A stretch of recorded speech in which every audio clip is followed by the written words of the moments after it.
और शायद यही मिसाइल में आत्मनिर्भरता का असली मतलब है। सिर्फ इंडिजिनस वेपन्स डिजाइन करना नहीं, बल्कि ऐसा इंडस्ट्रियल सिस्टम बनाना जो युद्ध को सस्टेन कर सके। युद्ध क्षेत्र बदल रहा है और इसके साथ भारत की मिलिट्री प्रिपेयर्डनेस भी बदल रही है।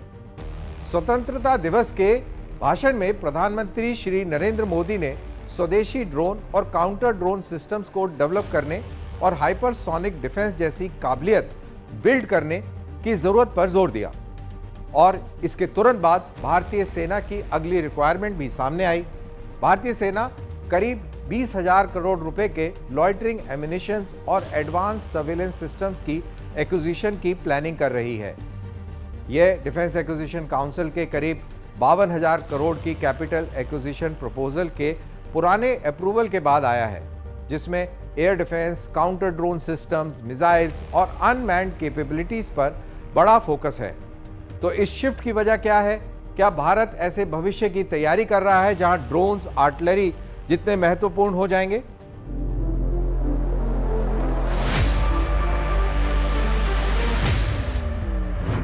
ड्रोन्स ने वॉरफेयर को बदल दिया है। जो काम कभी एक महंगे हवाई जहाज की जरूरत रखता था, वह अब निहायती सस्ते अनमैन्ड सिस्टम से किया जा सकता है। एक drone observe, locate, track, designate और अटैक कर सकता है। ये सिर्फ एडवर्सरी को अपनी पोजीशन रिवील करने के लिए मजबूर कर सकता है, और जब drones, missiles, artillery, electronic warfare और कन्वेंशनल एयरक्राफ्ट के साथ ऑपरेट करते हैं तो वह एक बड़ी किल चेन का हिस्सा बन जाते हैं। भारत के लिए ट्रांसफॉर्मेशन कई वर्षों से दिखाई दे रहा है। आर्मी ने सर्वेलेंस यूएवीज का इस्तेमाल बढ़ाया है। लॉइटरिंग म्यूनिशंस एक मेजर बैटलफील्ड कैपेबिलिटी बन चुके हैं। बेसिस और फॉर्मेशन की प्रोटेक्शन के लिए काउंटर ड्रोन सिस्टम भी निहायत ही जरूरी हो गए हैं, और ऑपरेशन सिंदूर ने मॉडर्न कॉन्फ्लिक्ट में drones, precision weapons, air defence और इलेक्ट्रॉनिक वॉरफेयर की अहमियत को और रीएनफोर्स किया है। इसमें सबक साफ है, बैटलफील्ड अब एयरक्राफ्ट, मिसाइल और ग्राउंड फोर्सेस के बीच अलग अलग नहीं बटा है। ये तेजी से सेंसर्स, शूटर्स और ऑटोनोमस सिस्टम्स के नेटवर्क में बदल रहा है। जुलाई में डिफेंस एक्विजिशन काउंसिल ने करीब 52,000 करोड़ के क्रिटिकल एक्विजिशन प्रपोजल को मंजूरी दी। इस पैकेज में next generation air defence capabilities, counter drone systems, medium range surface to air missiles और very short range air defence systems, anti tank guided missiles, tank protection system और kamikaze drone शामिल हैं। इन approval से एक बात साफ होती है, भारत सिर्फ एक तरह के बैटलफील्ड के लिए तैयारी नहीं कर रहा। भारत एक लेयर्ड फोर्स तैयार कर रहा है जो इन सभी थ्रेट्स के खिलाफ ऑपरेट कर सके, यानी aircrafts, cruise missiles, drones, loitering ammunitions, armoured vehicles और precision guided threats. Drone warfare की इकोनॉमिक्स एक सीरियस चैलेंज पैदा करती है। अगर अटैकर रिलेटिवली इनएक्सपेंसिव ड्रोन से एक बेहद एक्सपेंसिव टारगेट को थ्रेटन कर सकता है, तो हर ड्रोन पर हाई कॉस्ट मिसाइल इस्तेमाल करना सस्टेनेबल नहीं होगा।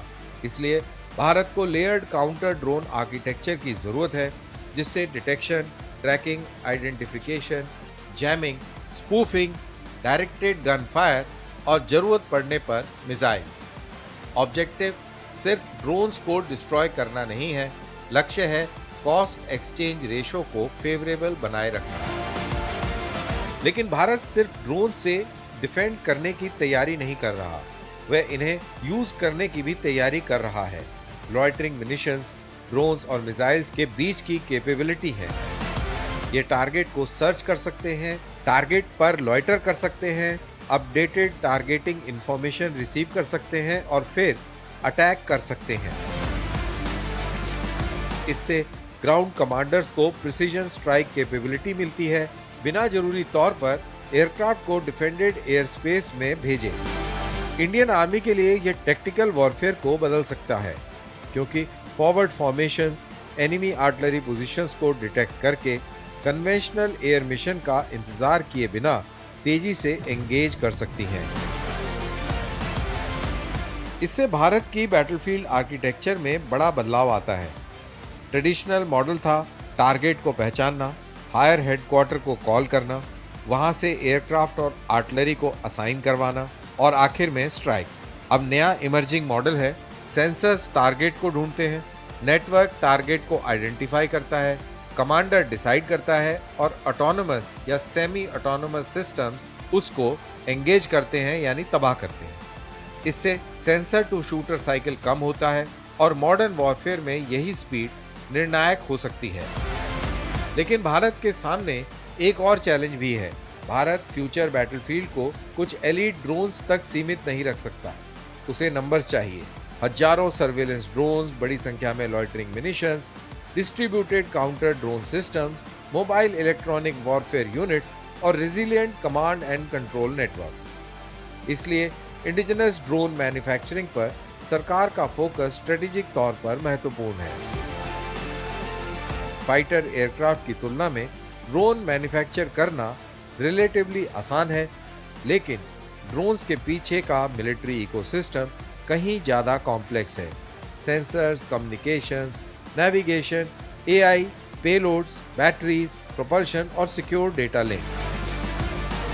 भारत के लिए इसका एक और डायमेंशन है। ड्रोन्स को माउंटेन्स, डेजर्ट्स, कोस्ट लाइन और हाई एल्टीट्यूड नदर्न फ्रंटियर में डिप्लॉय किया जा सकता है, या पायलट्स को रिस्क में डाले बिना परसिस्टेंट सर्वेलेंस प्रोवाइड कर सकते हैं और सैचुरेशन के जरिए एयर डिफेंस को ओवरवेल्म भी कर सकते हैं। ये बड़े स्वॉर्म्स का हिस्सा बनकर भी ऑपरेट कर सकते हैं। इसलिए काउंटर यूएस कैपेबिलिटी भारत के military bases, ammunition depots, radar sites, airfields और फॉरवर्ड फॉर्मेशन के लिए बेहद महत्वपूर्ण है।